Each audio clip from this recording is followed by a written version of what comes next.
그런데 노동력을 제공하지 않으면서 하는 단체 행동을 뭐라고 한다? 폐업, 혹은 준법투쟁, 혹은 파업 등등 업무의 정상적인 운영을 저해하면서 하는 단체 행동, 즉 쟁의행위라는 것이 있어요. 우선 이 쟁의행위는 내가 회사와 맺은 계약을 불이행하는 거예요. 계약을 이행하지 않는 거예요. 한번 다른 예를 들어볼게요. 제가 아파트를 하나 사려고 합니다. 그럼 제일 먼저 뭐 하죠? 계약금을 내요. 대략 10%.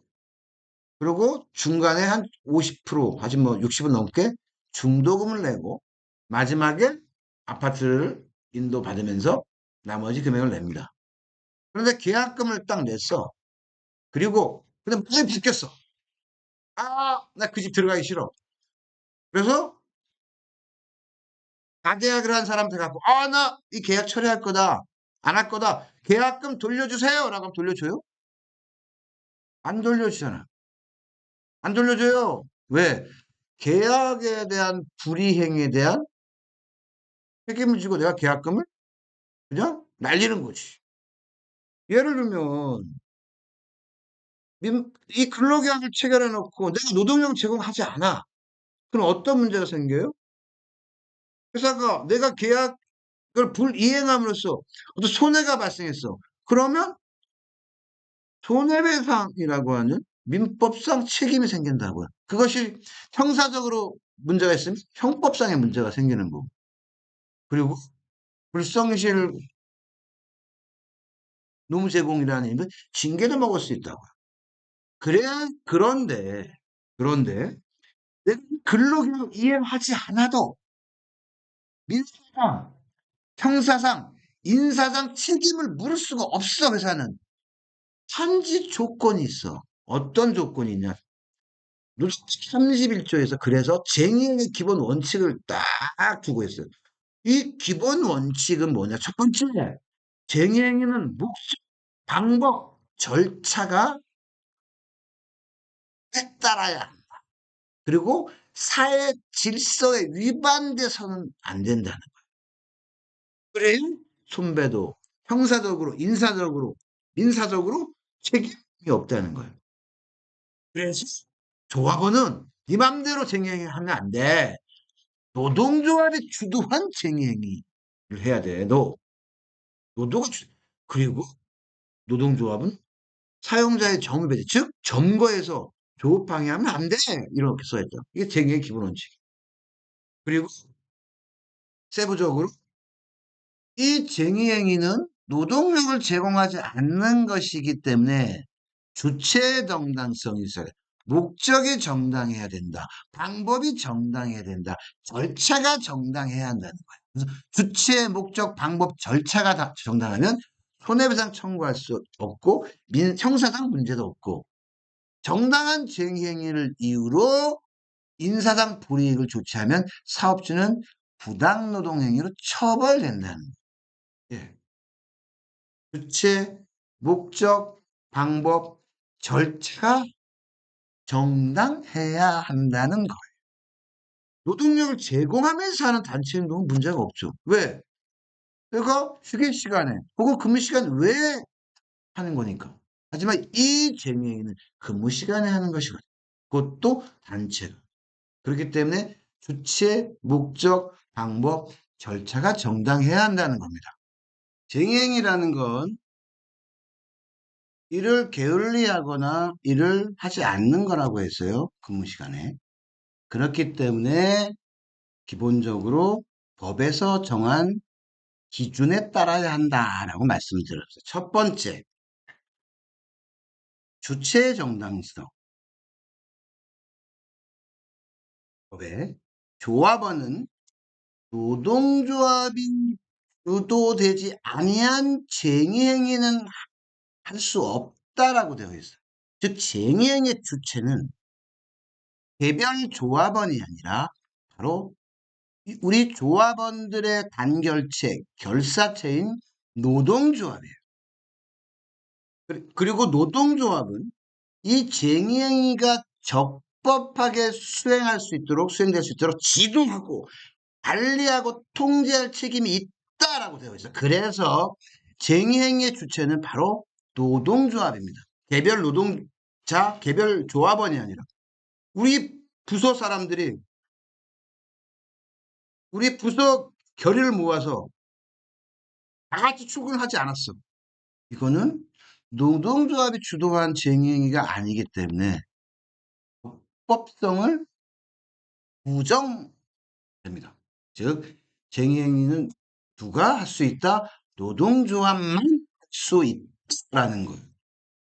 예를 들어서 우리 임의단체가 있어요. 임의단체는 노동조합이 아니기 때문에 노동조합이라는 명칭도 사용하지 못하고 그리고 뭐요? 쟁의에도 불가능한 거죠.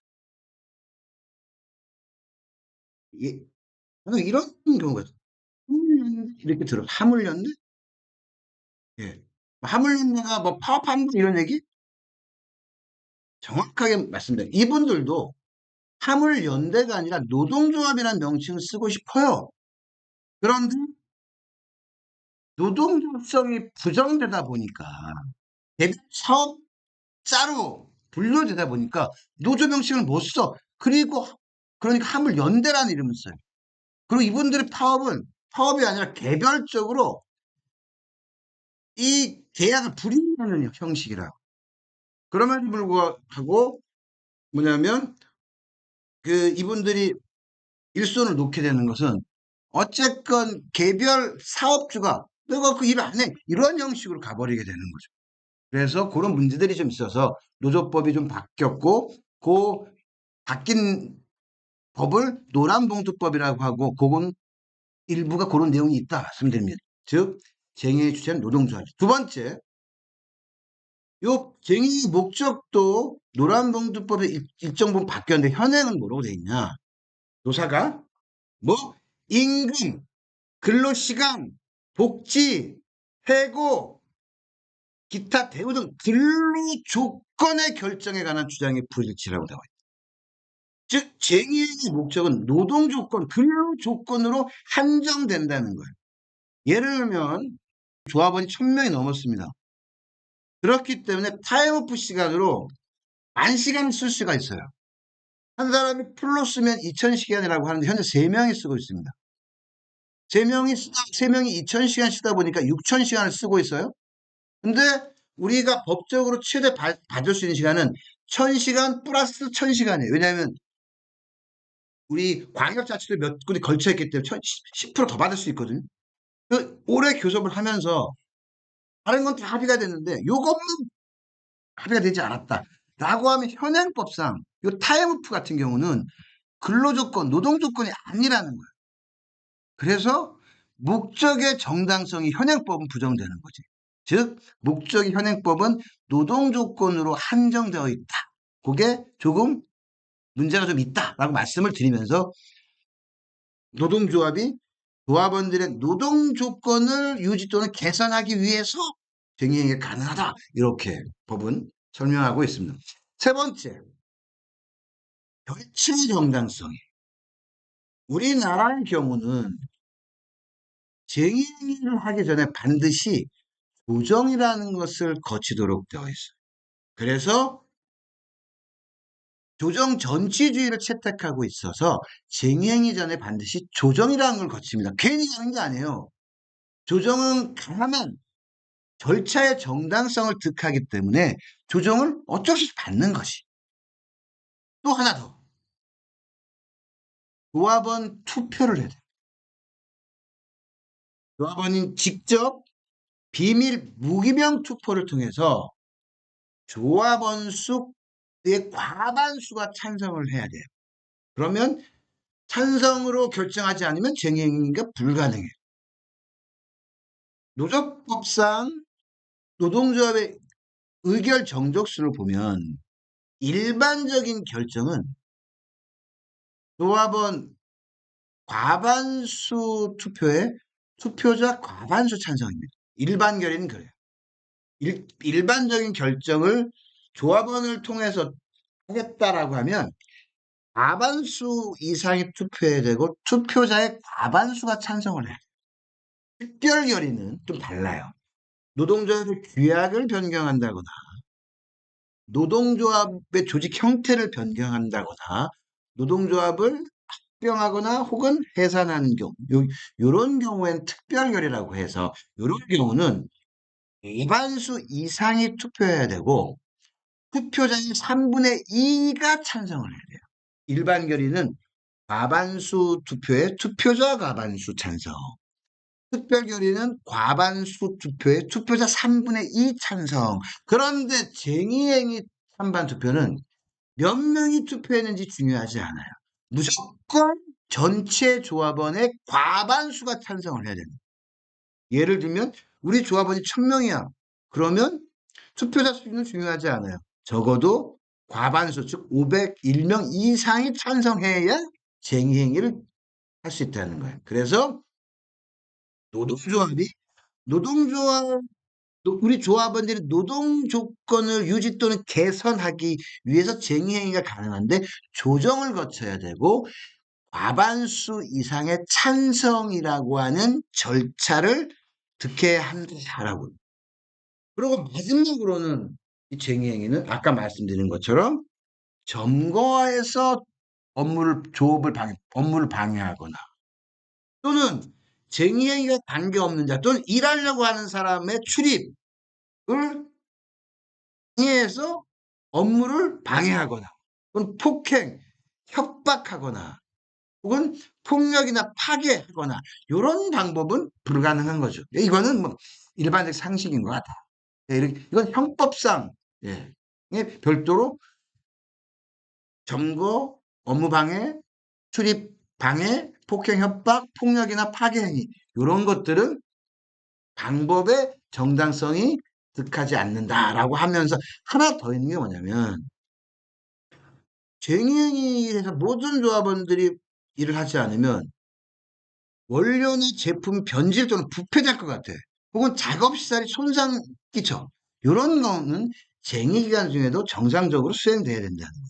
그리고 사업장의 안전보호시설, 즉 일하는 노동자들의 생명이나 건강을 지켜주는 이 안전보호시설에 대해서는 정상적으로 유지 운영해야 된다는 별도의 조항들이 있어요. 그래서 쟁행위로 인해서 작업시설이 손상되거나 혹은 원료가 제품 변질 또는 부패하거나 이런 업무는 쟁의 중에서도 정상적으로 수행돼야 된다. 그래서 안전보호시설 정상적으로 유지 운영돼야 된다. 예전에 비철 금속업체 뭐 노조에서 파업을 하는데 700명이 파업하는데 딱 3명은 일을 하더라고요. 왜? 3명이 돌아가면서 전기로 로 있잖아 로? 불 꺼지면 안 되니까. 그러면 제품의 문제도 생기고 안전보호시설이 이제 그 3명은 일을 하더라고요.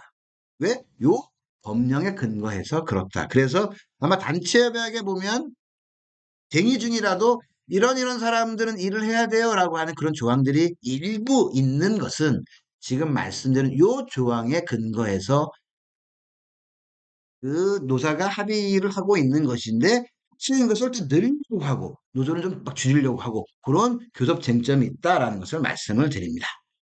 예. 그럼 이렇게 주체, 목적, 방법, 절차가 정당하면 우리 노동자들이 근로계약상 의무인 노동력을 제공하지 않아서 회사가 손실을 입었다라고 하더라도 우리 회사는 노동자들에게 조합원들에게 손해배상, 민사상 손해배상을 청구할 수 없다. 민사 책임이 면제된다라는 겁니다. 둘째, 이러한 정당한 행위로 인해서 어떤 형사적인 문제가 발생해도 그래도 회사는 형사 책임을 물을 수 없다는 다만 아까 말씀드린 것처럼 뭐 폭력이나 뭐 파괴하기나 혹은 뭐 조방해하거나 뭐 폭행하거나 이건 별도의 형법에 의해서 처벌될 수 있지만 노조가 정상적인 쟁의 행위로 인해로 발생한 어떠한 문제에 대해서도 회사는 민사상, 형사상 책임을 물을 수 없다는 거예요. 손해배상을 청구하는 것은 그것은 어떤 불법성이 불법이 개입됐기 때문에 불법 쟁행이기 때문에 그런 건 예외이겠죠. 예. 그 다음에 아까 말씀드린 것처럼 인사적으로도 책임을 물을 수가 없어요. 노동자들이 조합원들이 정당하게 이렇게 단체 행동 내지는 쟁의행위에 참가한 것을 이유로 불이익을 주면 오히려 사업주가 뭐 부당노동 행위로 인해서 2년 이하의 징역 또는 2년 이하의 한 2천만 원, 3천만 원 이하의 벌금형에 처하죠. 부당노동 행위로 취급받기 때문에 정당한 쟁의행위는 아까 민사적으로 책임이 없다. 형사적으로 책임이 없다. 인사적으로도 책임이 없다라는 말씀을 드립니다. 그리고 이 노동조합의 쟁의 행위를 보호하고 보장하기 위해서 노조 기간 중에는 뭐 노조법을 위반을 이유로 구속도 제한합니다. 물론 현행범은 별도의 문제겠지만, 예. 그리고 이 쟁의행위로 인해서 어떤 업무가 중단됐어요. 그런데 이 중단된 업무 수행하기 위해서 이 사업과 관계없는 자를 채용하거나 대체할 수 없습니다. 그리고 이 쟁의행위 기간 중 그 쟁의행위로 중단된 업무를 도급 주거나 하도급을 줄 수 없어요. 그러면 쟁의행위의 어떤 효과나 의미가 전혀 없잖아요. 그렇기 때문에 이 쟁의행위를 보호하기 위해서 관계없는 자를 새롭게 채용하거나 대체할 수 없고 요 중단된 업무를 어떻게 도급이나 하도급을 줄 수 없도록 법이 제한하고 있습니다. 다만 예전에 현재 금속노를 위원장하고 있는 우리 김주정 위원장이 그때 막내에 올라갔을 때 이런 거였어요. 포스코가 업무 두 개 업체에 줘. 한 개 업체가 파업하면 다른 업체 사람이 와서 그 일을 대신해 버리는 거예요. 관계없는 자 채용 대체가 아니니까. 그래서 포스코가 하청사들의 쟁의행위를 무력화시키는 부분들이 좀 있거든요. 요 법도 일정 정도의 맹점은 좀 있습니다. 그러면서 원칙적으로 대체근로 하도급, 도급 줄 수 없다라고 되어 있습니다. 그리고 하나 더 말씀드리면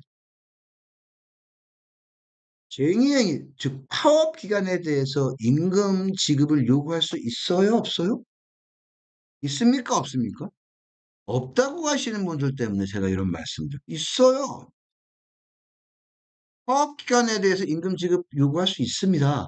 다만 노조법은 어떻게 설명되어 있냐? 야, 노동조합이 쟁행위를 했어. 예를 들면 파업을 했어. 그 기간에 대해서 임금 줄 의무는 없어. 쟁의행위 기간에 대해서 사업주는 쟁의행위에 대해서 임금을 줄 의무는 없어. 노동조합은 파업 기간에 대한 임금 지급을 요구하면서 파업은 할 수 없어. 이렇게 돼 있다고요.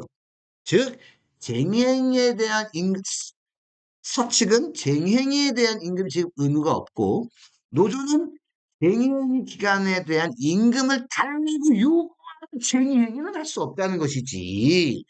쟁의행위 기간에 대해서 임금 지급 요구할 수 있습니다. 쟁의행위에 서측 임금을 주면 어떻습니까? 그 기업 대표이사는 상공회의소, 즉 사용자, 사업주 단체가 욕 졸라게 먹어요. 그러다 보니까 옛날에 쟁의기간을 임금이라고 해서 줄 수가 없으니까 뭐라고 줬냐면 이렇게 줬어요. 쟁의행위를 합의하면서 일시금 얼마 준다, 파견금 얼마 준다. 이래서 생겨난 이 내용이 뭐냐면 일시금 파견금이었다. 근데 지금 문제는 뭐냐? 쟁의행위 우리 일시금을 달라고 하는 거예요. 파견금을 달라고 하는 거예요. 마치 노동조합이 현재는 교섭해서 파견금, 일시금 받아오지 못하면 막 욕을 뭐라고 조합원들이 아 쟁의했습니까? 파업했습니까? 왜 일시금 파견금 달라고 하는 거예요. 기업 측은 교섭에 딱 나오면서 계산해 갖고 나와요. 기본급이 1% 올라갔을 때 심지어 4대 보험료가 얼마 나가는지 작년에 전체 노동자들이 일했던 연장 근로시간 평균 그다음에 휴일 근로 평균 야간 근로 평균 1%가 올랐을 때 전체 얼마에 그러니까 더 지급돼 다 계산하고 나와요. 그러니까 총량을 정한다고. 그런데 기업은 이 총량 중에서 한 번 주고 끝내는 임금의 비율이 더 많아지길 원한단 말이에요. 그런데 일시금 타결금이라고 하는 건 평균 임금에 들어갑니까? 안 들어갑니까? 안 들어가요. 즉 퇴직금 계산하는 평균 계산 안 들어간다고. 그런데 기업은 일시금 타결금의 비율이 높고 그 금이 커지는 걸 좋아하고 반면에 기본급과 같은 고정급이 올라가는 것을 억제하려고 한다고요. 그러니까 총량을 다 정해놓고 나서 이게 측의 교섭 전략이에요. 그런데 노동조합이 한 번 받고 끝나는 일시금 타결금을 요구하냐고. 일시금 타결금 됐어 안 줘도 돼. 고정급 한 번 오르면 내가 이 회사를 그만둘 때까지 계속 누적적으로 받는 고정급 중심의 임금 전략과 전술을 수립하고 해야 되는데 못 받아오면 막 조합원들이 막 뭐라 해. 워낙 지금은 그런 교섭들이 안타깝지만 그렇게 진행된 교섭은 저는 노조가 전 노동이 자본의 교섭에서 밀린 결과라고 생각해요. 굉장히 큰 모 기업이 어느 순간부터 기본급은 7급, 성과급 중심의 교섭을 하다 보니까 모든 기업들이 고정급보다는 한 해 더 받고 많은 성과급 중심의 교섭을 진행하고 있는 게 개인적으로 좀 안타깝긴 합니다. 예. 대신 알고는 있지 않은가. 다시 말씀드리면 사업기간 임금 지금 요구할 수 있습니다. 다만 법적으로 사업주는 사업기간 임금 지급할 의무가 없었고 노조는 사업기간에 임금을 달라고 하는 파업은 불가능한 것이지 요구할 수 있다. 그리고 급하면 회사는 내놓습니다. 예. 왜? 하루하루 적자가 쌓이면 주고 끝내는 게 다시 말씀드릴게요. 현명한 경영인이라면 비용이 100억 들어가는 것과 300억 들어가는 것 어떤 것을 선택하겠어요? 100억 들어가는 걸 선택하는 거지. 그게 경영의 원칙의 철칙인데. 매년 파업하다 보면 문제 좀 달라지겠지만 예. 그런 건 좀 알고 있었으면 좋겠다 말씀입니다. 이제 그리고 쟁의에는 어떤 것들이 있는 거야. 대표적으로 우리는 폐업, 그다음에 준법 투쟁, 그리고 파업이라는 게 있습니다. 폐업이라고 하는 건 뭐냐? 노동력 제공하는 거예요. 출근 시간 출근하는 거야. 그런데 어떻게 불순실하게 근무하는. 실제적으로 근무 현장에는 있어. 하지만 어떻게 근무를 천천히 하는 거야. 그래서 작업 능률을 저하시키는 거야. 그래서 이 태업은 쟁행이 아니야. 굉장히 조금 헷갈릴 수 있어요. 예를 들어서 노동조합이 조합원 여러분 쟁행이 태업에 쟁행을 하세요. 그래서 생산량이 뚝 떨어져. 그럼 쟁행이지. 조합원들이 알아서 그 매우 천천히 매우 성실하지 못하게 근무를 하면서 쓱 일정 떨어져. 이거 어디 손해까지 태업인지 그 쟁행인지 아닌지 판단할 거예요. 그 노무 제공은 하지만 부분적으로 또 불안전하게 하면서 어떻게 노무의 전면적인 것을 이행하지 않는 파업과 구분되는 거죠. 노동조합이 조직력이 있으면 태업으로도 충분히 쟁의행위의 효과, 효력을 발휘할 수 있다고 보여.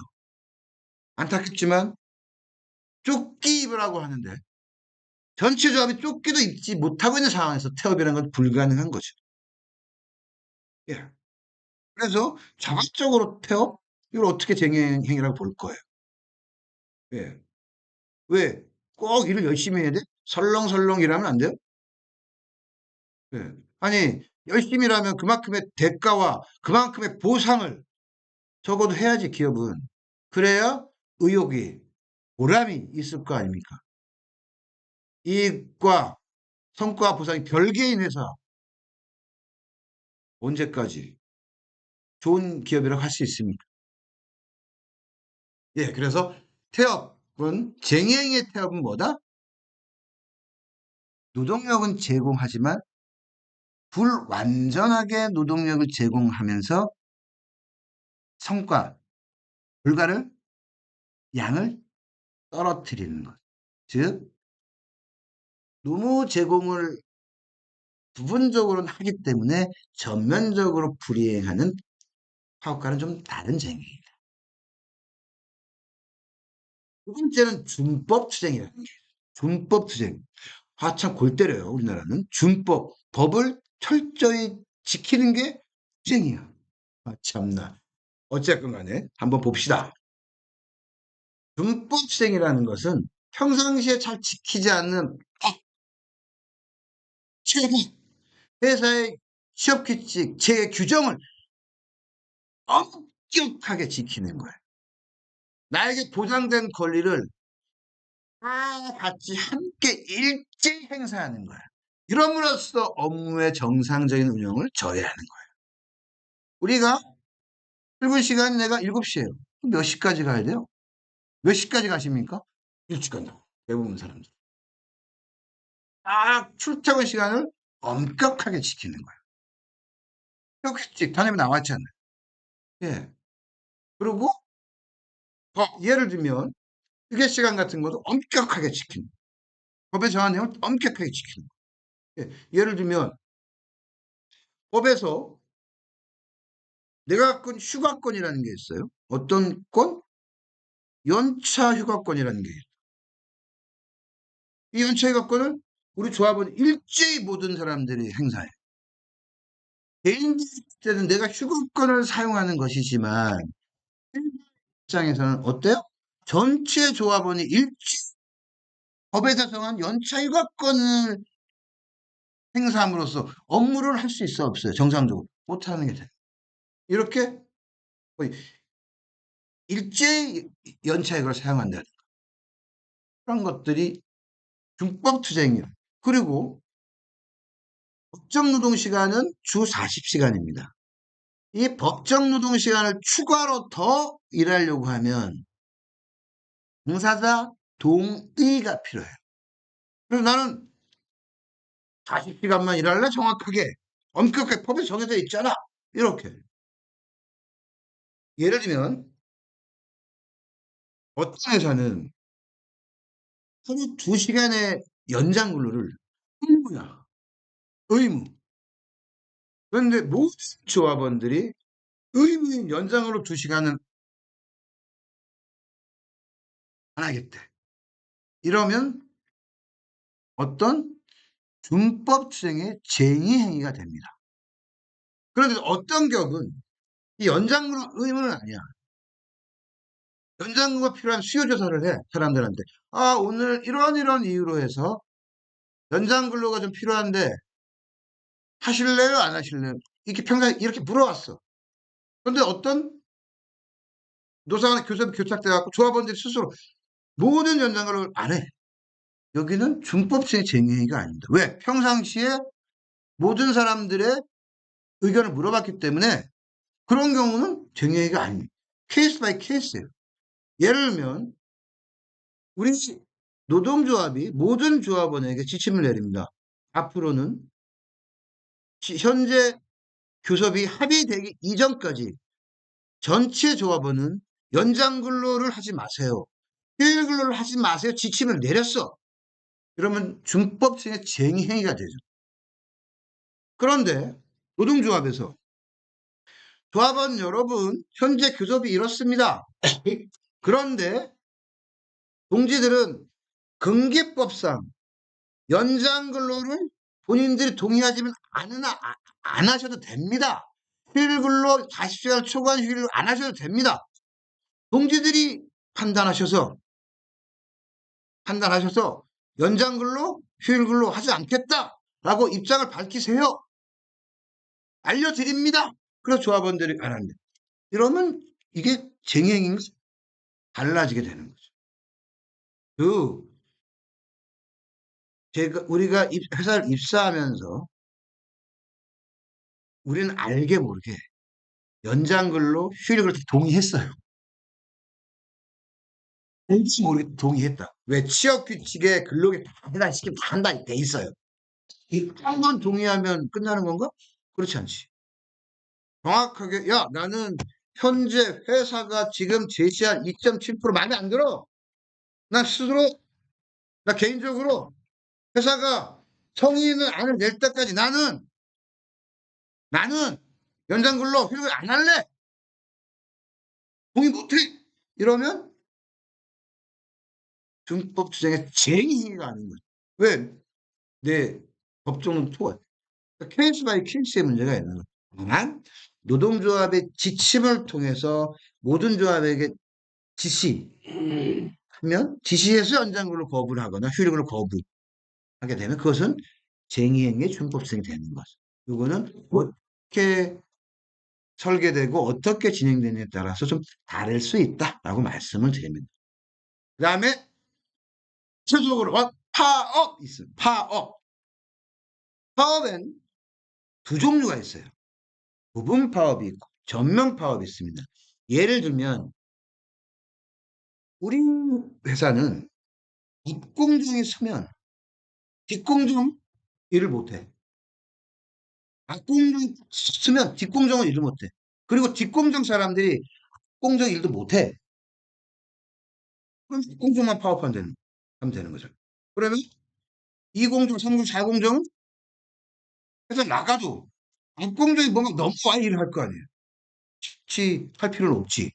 앞공정은 파업하고 앞공정 파업한 사람들의 임금 손실은 우리가 뒷공정 근무한 사람한테 메꿔 주고 그러면 지금 할 필요는 없죠. 이렇게 어느 특정 부서만 하거나 혹은 하루 중에 예를 들면 하루 중에 오전 뭐 4시간 파업, 오후 2시간 뭐 파업 이렇게 부분적으로 파업을 진행하면 우리 이런 걸 부분 파업이라고 해요. 저는 제가 전면 파업하는 거 하루 파업하는 거 한 번도 못 봤거든요. 기껏해야 연장근로 거부 2시간 정도 파업하는 건 한 3, 4년 전에 한번 했던 것 같은데 예, 구직이 뭐 그거는 조직력이죠. 노동조합의 힘이지, 단결력이지. 어느 정도 있느냐에 따라서 요렇게 쟁행위 전술도 다양하게 쓸 수 있다는. 전면 파업은 또 두 가지로 나눌 수 있어요. 시한부 파업과 무기한 파업으로 나눌 수 있어요. 전면 파업은 다 하는 거예요, 조합원이. 그리고 시한부 파업은 오늘만 어떻게 파업의 기간과 시간을 정하면 시한부 파업이 되는 것이. 그런데 우리는 현재까지 일할 수 없어. 파업의 기간을 정하지 않고 하면 무기한 전면 파업이 되는 거죠.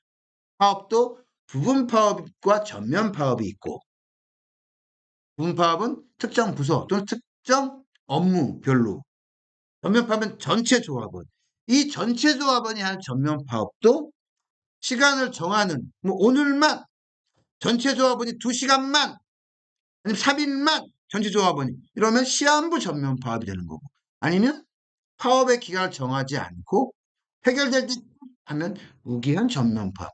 이런. 그러면 어떻게 노동조합의 현재적 상황과 조건을 보고 다양하게 쟁의 전술을 활용할 수 있는 것. 단 이러한 전술은 단결력이 있어야 조직력이 있어야 가능하다. 예전에 작년에 모 노조가 파업을 하면서 제가 어떤 말 했냐. 일주만 파업을 하겠다고 해요. 일주만 파업을 하라고 했어요. 근데 3주 파업했습니다. 집행부가 밀렸어, 조합원들한테. 조합원들이 일주 파업을 딱 했는데, 뭐라고 하냐? 왜, 아직 했지 않았는데 왜 이렇게 하냐? 그냥 못 하는 거예요. 그래서 3주 했어요. 그런 경우도 종종 있거든요. 왜? 조합원들의 요구에 의한 파업이 가능했고, 조합원들도 동의했고, 한 명의 이탈 없이 파업을 했는데, 조직력이 그만큼 안 따라줬어요. 그러니까 조합원들이 계속하자. 그래서 3주 했어요. 그러다 보면 제가 좀 걱정했던 건 뭐냐면, 그러다 보면 노동조합이 한 상황 인식이 좀 잘못되면 오히려 역효과가 날 수도 있거든요. 그래서 조직력과 교섭력이 이 단결력이 있으면 다양한 쟁의 전술도 가능한데 그렇지 않으면 예, 파업을 선택하는 경우다. 왜? 제가 보기에 이 쟁의 행위 중에서 가장 편하고 쉬운 게 파업이에요. 태업? 웬만한 조직력하고 못합니다.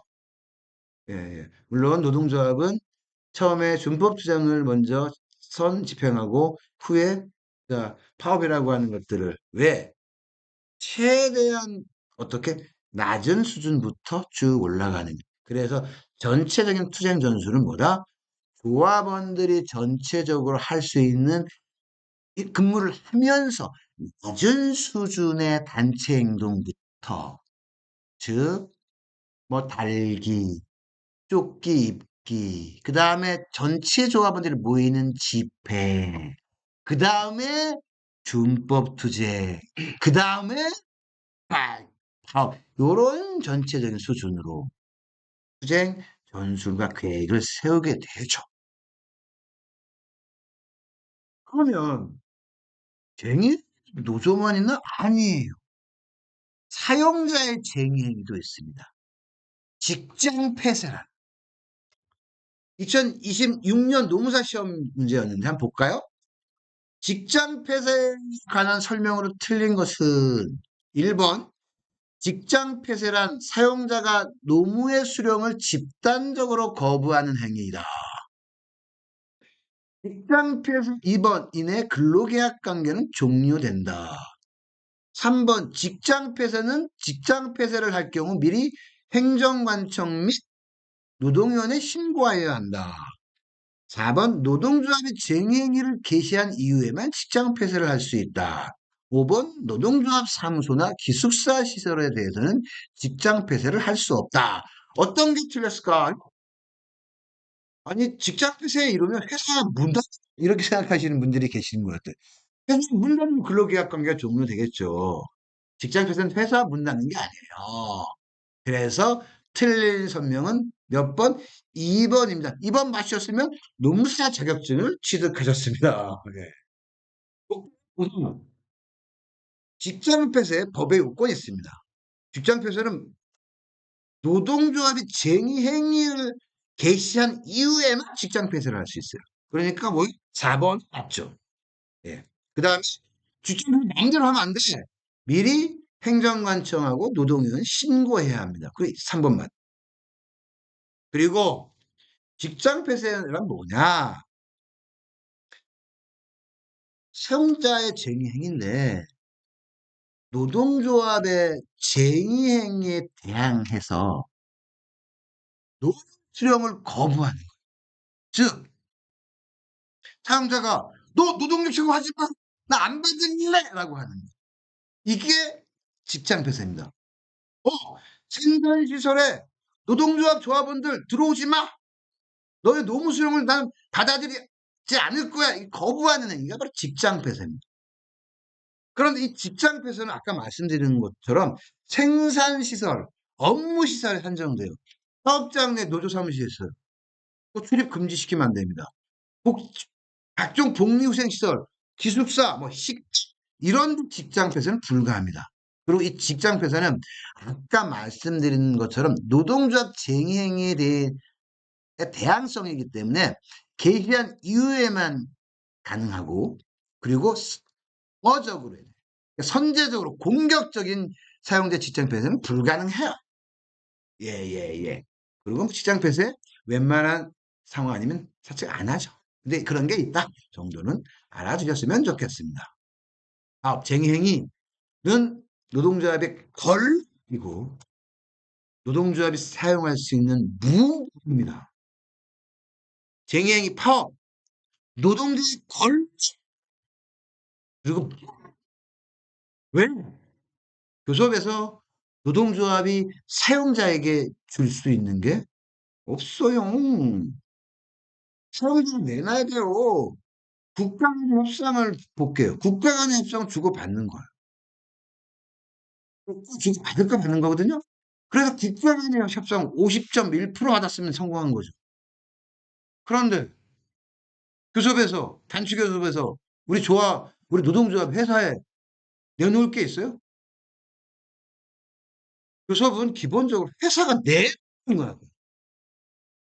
그래서 쟁의행위는 노동조합들의 권리고 무기라고 하는 겁니다. 왜? 노사관계가 우리 사회 기본적으로 불평등한 관계라고. 오늘 내놓을 거에 추임 맞으면 우리가 무조건 왜 굳이 그리고 이 쟁의는 생산이 중단돼야 기업도 알아요. 노동자들이 또 다른 이 회사의 주인이고 중심이구나. 그래서 이 쟁의 행위는 뭐다? 100억 손실 낼래? 300억 손실 낼래? 즉 경제적, 재정적 타격을 주라는 거예요. 단결해서 스스로의 노동 조건을 결정해봐. 무엇이든 교섭을 통해서. 그런데 회사가 내놓지 않겠대. 그러면 회사에 손실을 끼쳐서 노동자들이, 조합원들이, 노동조합이 요구를 관철해봐. 이게 헌법상 권리고 노조법상 노동자들에게 준 무기 권리라는 것. 자본과 권력에 대항할 수 있는 노동자의 마지막 보루. 노동자의 마지막 보루 노동조합. 이 노동조합이 할 수 있는 가장 강력한 힘은 쟁의행위고 그중에 파업입니다. 그런데 쟁의행위는 생산이 확실히 중단돼야 됩니다. 파격이 돼야 돼요. 생산 중단이 되지 않은 파업은 파업이 아닌 거죠. 그렇기 때문에 파업, 쟁의행위는 힘입니다. 조직력이죠. 조직력이 없는데 어떻게 쟁의행위가 가능하겠어요? 그래서 이런 말이 있습니다. 조합원들의 요구를 관철하기 위하고 쟁취하기 위해서 투쟁을 하려고 하는 노동조합은 항상 찾는다. 하지만 말로만 진심이 아닌 투쟁은 하지 않을 구실을 찾는다. 투쟁을 하지 않으려고 방법을 찾지 않으려고 하는 사람은 우리가 방산업체잖아요. 이런 핑계로 구실을 찾으면서 회피하려고 하죠.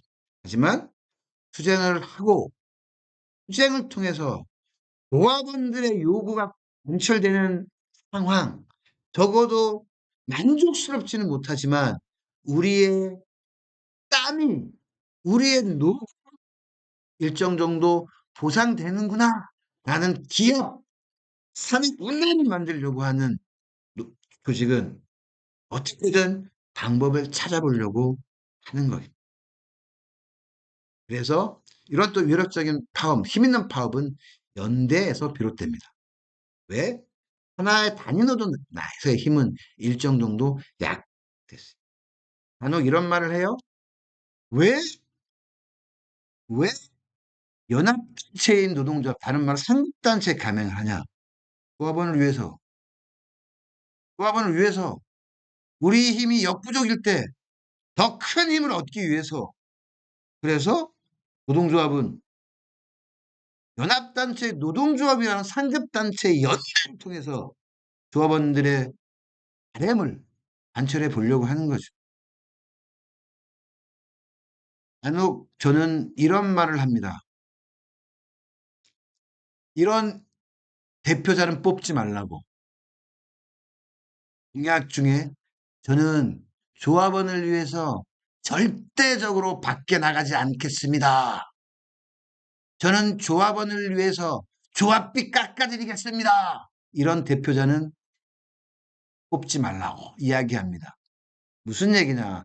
심지어 산악회를 하더라도 산악회가 유지되기 위해서는 회원이라고 하는 사람과 회비라고 하는 재정이 있어야 돼요.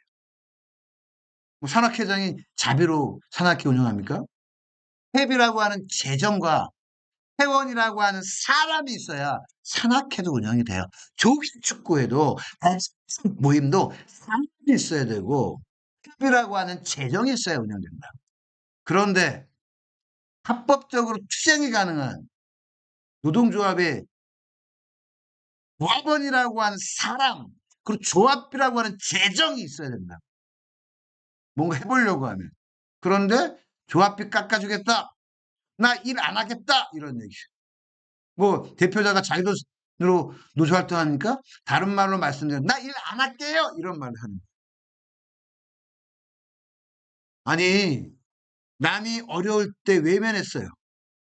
함께 하지 않았어. 그러면 우리 회사는 우리 노동조합은 천년만년 잘 아무 문제 없이 잘 가나? 절대 그렇지 않죠. 제가 대학 다닐 때 어렸을 때 공동체 놀이로 해령 게임 같은 걸 하면 인생 곡선을 그려보면 좋았을 때와 힘들었을 때 쭉 찍어보면 아리랑 곡선이 이렇게 나옵니다. 좋았을 때가 있고 힘들었을 때가 있고 노동조합 조직도 똑같아요. 좋을 때가 있고 힘들 때가 있습니다. 왜? 노동조합의 조직력, 교섭력, 단결권은 우리가 만드는 내부적인 힘이에요. 그런데 외부적인 상황들의 변동이 있어요. 기업이랑 경영 상황, 회사의 상황이라는 외부적인 조건들이 있다. 이건 우리가 할 수 있는 게 아니야. 우리가 한번 경험했잖아요. 내가 아무 잘못이 없어도 나를 힘들게 하는구나. IMF. 아니, 코로나. 이게 무슨 우리가 잘못했어? 아무 잘못 없었는데? 우와, 다른 외적 조건에 의해서 굉장히 힘들었다고요. 저 노동조합도 회사도 힘들어질 때가 있어요. 그러면 그냥 회사가 어려웠으니까 우리 회사를 떠납시다. 그만둡시다. 합니까? 어떻게든 그럴 때는 조합원들의 일자리 고용을 지켜내야지. 그런데 평상시 다른 조직이 다른 사람들이 힘들고 어려울 때 외면했어. 우리끼리만 누가 찾아오겠습니까? 그냥 조직이 무너지는 것이. 그래서 노동조합의 위력적인 힘은 연대에서 나옵니다. 이 연대는 무엇으로? 민주노총, 한국노총, 한국노총, 민주노총, 금속노련, 금속노조 이렇게 연합단체를 중심으로 해서 일상적인 연대가 이루어지고 있어요.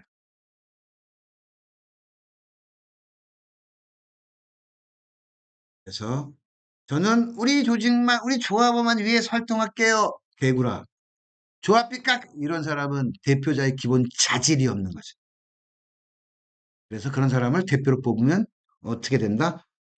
큰 코 다친다. 나중에 큰 문제 생긴다. 라는 말씀을 드리면서 파업의 힘은, 즉 쟁의행의 힘은 확실히 생산을 중단시켜야 하고 조직력에서 나오고 위력적인 플러스 알파는 연대의 힘에서 나온다는 말씀을 드립니다.